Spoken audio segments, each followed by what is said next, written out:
카라바조는 이탈리아 초기 바로크의 대표적인 화가로서 빛과 그림자의 대비를 잘 표현한 것으로 유명합니다. 많은 유명한 작품들이 있지만 오늘 살펴볼 작품은 카라바조가 그린 마테 3부작 중 하나입니다. 마테 3부작은 이탈리아 로마에 위치한 산 루이지 데이 프란체시 성당 안에 있습니다. 이 성당은 내부가 금장으로 되어 있고 다양한 미술품들이 있어서 많은 관광객들이 찾는 곳입니다. 그 중에 카라바조의 마테 3부작이 있습니다. 콘타렐리 추기경은 이 성당에 자기의 수호 성인인 성 마테에게 봉헌할 경당을 만들고 그것을 화려하게 장식하고 싶어서 카라바조에게 마테에 관한 연작을 주문했습니다.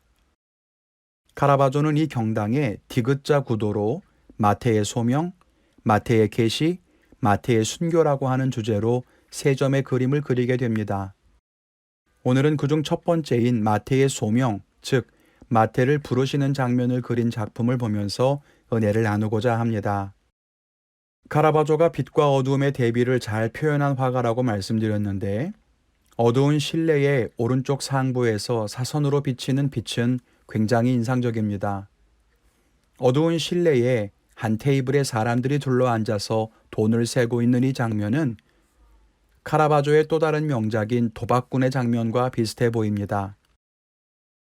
도박꾼에서는 사람들이 카드 놀이를 하고 있는 반면 마테의 소명에서는 마테의 직업이 세리인 것에서 알 수 있듯이 돈을 세고 있는 모습처럼 보입니다. 오늘 그림의 배경이 되는 말씀은 마태복음 9장 9절로 13절까지입니다. 이 말씀에 따르면 예수님께서는 세관에 앉아있는 마태를 보시고 그에게 나를 따르라 라고 말씀하셨고 마태는 그 말씀에 순종하여 일어나 바로 예수님을 따르게 됩니다. 그렇게 마태는 예수님의 제자가 되지요. 이 그림에서 오른쪽에 있는 이 사람이 바로 예수님입니다. 빛이 비추고 있는 그 아래쪽에 서 있어서 그늘이 져 있지만 예수님은 손을 들어 탁자에 앉아 있는 쪽을 가리키고 있습니다. 마치 마태를 가리켜 나를 따르라 라고 말씀하시는 것 같죠. 예수님과 같이 있는 이 사람은 베드로입니다. 베드로는 예수님의 제자 중에서도 순번에 의하면 마태보다 앞서 제자가 된 인물이지요. 베드로 역시 손가락으로 누군가를 가리키고 있습니다. 마치 누군가를 향해서 그래 거기 너 라고 말하는 것처럼 보이기도 하고 아니면 예수님을 향해서 저 사람이요? 라고 묻는 것처럼 보이기도 합니다. 예수님의 위쪽으로는 창문이 보이는데 안쪽에 나무 문은 열려 있지만 바깥 문은 닫혀 있습니다. 테이블에는 5명이 앉아 있지요. 무엇을 하는 중인지는 잘 모르겠습니다만 동전을 세고 있고 그 앞에 펜과 종이처럼 보이는 물건도 보이고 돈주머니도 보이는 걸로 짐작해 보면 아마 무언가를 계산하고 있는 것처럼 보입니다. 성경 말씀에는 세관에 앉아 있었다고 하는데 그렇다면 세금과 관련된 무언가를 계산하는 것이 아닐까요? 예수님 쪽을 바라보는 젊은 두 사람, 그리고 예수님을 바라보며 손가락으로 누군가를 가리키고 있는 가운데 사람, 그리고 동전을 바라보고 있는 왼쪽에 두 사람이 있습니다. 여러분 이 중에 마태가 있을 텐데요. 마태는 누구일까요? 힌트는 이 사람의 손가락에 있습니다. 어떤 사람은 이 손가락이 옆에 사람을 가리킨다고 주장합니다. 그래서 예수님이 너는 나를 따르라 라고 말씀하실 때 그것을 듣고 옆에 사람을 가리키면서 이 사람이요? 라고 묻고 있다는 거죠. 그런데 대다수의 사람들은 이 손가락이 가운데 사람, 즉 자신을 가리키는 것이라고 말합니다. 예수님께서 나를 따르라 하실 때 저요? 라고 되묻고 있는 거죠.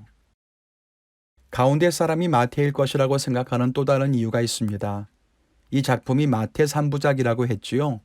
옆에 있는 다른 두 작품을 한번 보시죠. 마태의 영감과 마태의 순교입니다. 이 작품들에 보면 마태의 모습이 머리가 조금 벗겨지고 나이 먹은 모습으로 그려집니다. 그 모습은 여기 가운데 사람과 비슷하게 보입니다. 이제 늘 그렇듯이 영상을 잠깐 멈추시고 이 장면이 세리 마태를 부르는 장면이라는 것을 기억해 보시면서 그림을 한번 묵상해 보시지요. 그리고 여러분의 감상을 가슴에 품고 저와 함께 묵상을 이어가도록 해보겠습니다. 첫째는 하나님의 부르심에 바르게 응답하라 하는 것입니다. 소명이라는 말은 영어로 calling이라고 하는데 뜻 그대로 풀어 쓰자면 부르심이라고 하는 말입니다. 임금이 신하를 부르는 명령 혹은 하나님의 일을 하도록 하나님의 부르심을 받는 일이라고 사전적으로는 정의됩니다. 마태의 경우에는 예수님의 제자로 부름받은 것을 의미하겠지요. 어둠이 가득한 테이블로 예수님이 다가오십니다. 이곳을 환하게 비추는 그 빗줄기처럼 예수님이 찾아오셨습니다. 예수님의 모습이 자세히 보이지 않지만 그의 옆 얼굴에서는 카리스마가 느껴지고 강하고 분명한 의지가 엿보입니다. 그가 들어와서 나를 따르라 라고 말씀하십니다. 부르심이지요. 그런데 그 부르심에 대해서 테이블에 있던 5사람은 각기 다른 반응을 보입니다. 테이블의 오른쪽에 있는 2 젊은이는 예수님을 향해 고개를 돌립니다. 소리가 나니까 돌아본 것일 수도 있겠고 무슨 이야기를 하려고 하는지 확인하려고 하는 호기심일 수도 있겠습니다. 반면에 마태를 중심으로 왼쪽에 있는 사람 2은 탁자만 응시하고 있습니다. 눈길을 거두지 않죠. 그림을 자세히 보면 2 사람 모두 동전을 쳐다보고 있다는 것을 알 수 있습니다. 세금을 정산하는 중이었다면 아마 계산이 틀리지 않을까 틈을 주지 않으려는 것처럼 보입니다. 동전을 탁자에 놓고 있는 마태의 손과 이미 동전이 놓여진 탁자에서 눈길을 떼지 않습니다. 누가 들어왔든지 누가 말을 걸든지 전혀 상관이 없습니다. 관심도 없어요. 반면에 마태는 예수님의 부르심에 대해서 반응을 보이고 있습니다. 나를 따르라라고 하실 때에 내게 하시는 말씀인가요? 라고 확인하고 있습니다. 그리고 그것이 자신을 향한 말씀인 것을 확인한 후에 그 말씀에 순종하여 예수님을 따르게 됩니다. 물론 예수님은 마태를 부르고 계십니다. 그러니 다른 사람들이야 어떻게 반응하든 중요한 것은 아니죠. 그런데 우리는 이 그림에서 이 3 그룹의 사람들이 서로 다른 반응을 보이게 된 이유를 찾아볼 수 있을 것 같습니다. 여러분, 부르심에 바르게 응답하기 위해서는 어떻게 해야 될까요? 무엇이 가장 중요할까요? 이 3 부류의 사람들은 왜 서로 다르게 반응했을까요? 이 그림을 보면 한 가지를 알 수 있는데 그것은 바로 시선입니다. 저들의 시선을 보면 저들이 어떻게 반응하는지를 알 수 있습니다. 제일 왼쪽의 사람들의 시선은 동전에만 있지요. 세상의 일들, 자기 눈앞의 문제들만 바라보는 것입니다. 오른쪽 사람들은 예수님을 보기는 봤습니다. 그들의 시선은 마태의 시선과 똑같은 것처럼 느껴지기도 합니다. 그런데요, 오른쪽 2 사람과 마태의 시선은 달라요. 그걸 어떻게 알 수 있을까요? 2 젊은이와 마태의 반응이 다르게 나타나는 것을 보면 알 수 있습니다. 마태는 예수님을 보고 나서 자기 자신을 손가락으로 가리킵니다. 마태는 무엇을 보았을까요? 예수님의 손을 봤다는 거예요. 예수님이 누군가를 가리키고 있다는 것을 파악한 거죠. 그래서 그 손가락이 자신을 가리키는가를 바로 확인하고자 합니다. 반면 2 젊은이는 무엇을 보았을까요? 그들은 손가락을 보지 못했습니다. 예수님의 얼굴도 눈빛도 보지 못했습니다. 그냥 예수님과 베드로의 겉모습을 보았을 것입니다. 행색이 누추하다, 신발을 신고 있지 않다, 오랫동안 나그네 생활을 한 것처럼 보인다 정도만 파악한 것이 아닐까 싶습니다. 누가 우리를 불렀지? 둘러보니 허름한 행색의 나그네 2 사람이 서 있는 겁니다. 그러면서 모든 것을 다 판단했겠지요. 그러니 예수님의 손가락이 무엇을 의미하는지 그들은 전혀 눈치채지를 못했다는 겁니다. 여기 있는 사람들의 모습 중에 나는 어떤 모습인가 한번 생각해 봤으면 좋겠습니다. 우리도 똑같이 성경을 보고 똑같이 예배를 드려도 우리의 시선은 다 다를 수 있습니다. 그리고 시선이 다르면 반응도 다르죠. 여러분, 우리의 시선은 어떤가요? 동전만 바라보고 있는 이 사람들처럼 우리도 예수님을 보면서 혹은 성경을 보면서 나의 문제만 바라보고 있지는 않습니까? 예수님이 뭐라고 말씀하시든 그래서 내 동전은 몇 개가 늘었지만 생각하고 예수님이 나를 부르셔도 그래서 내 문제는 어떻게 해결되는 걸까만 생각하는 거죠. 예수님의 음성도 예수님의 손짓도 아랑곳하지 않습니다. 지금 내가 해야 할 일에 시선을 고정하고 혹시라도 내 세상이 흔들리거나 문제가 생기지 않을까 꼼짝도 하지 않는 그야말로 무반응인 거지요. 그렇다면 결코 바르게 응답할 수 없습니다. 또 우리는 겉모습만 바라보고 있는 이 사람들과 같은 시선으로 예수님을 보고 있지는 않습니까? 궁금하고 호기심이 생겨서 한번 슬쩍 눈을 들어 쳐다볼 뿐 움직일 마음도 없고 대꾸할 생각도 없다는 거예요. 그냥 한번 쳐다보는 그야말로 영혼 없는 반응이지요. 그렇다면 바르게 응답하는 것은 불가능하다는 것입니다. 예수님이 우리를 찾아오셔서 우리를 부르십니다.